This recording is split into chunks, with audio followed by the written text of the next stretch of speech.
Hi, it's Dr. Tucker, and today's question is, are you treating your back pain or are you masking your pain?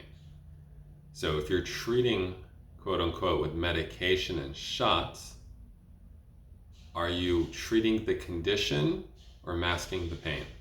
And there's a difference.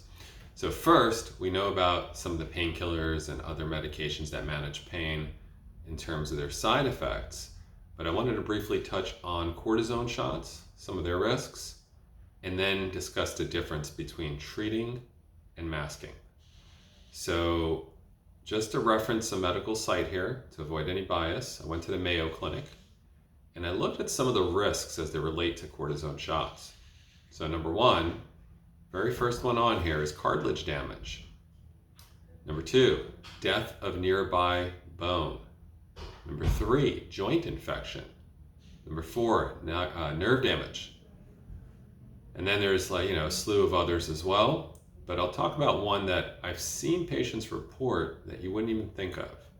Corticosteroids can actually cause an increase in blood pressure and blood sugar levels. So I've seen people receive a shot and shortly after report a spike in blood sugar and in some cases lead to diabetes. So take a peek at that one. If you've had that experience or if it's something you're considering, something you should be aware of.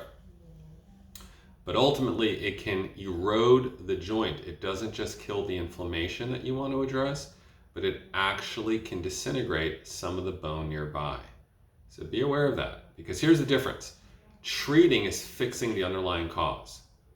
If the patient has osteoarthritis, and there's a bone grinding against an adjacent bone, no chemical can physically move and lubricate that joint and realign it. You have to physically address that, and that would be chiropractic and exercise. So a little food for thought on the difference between treating and masking pain.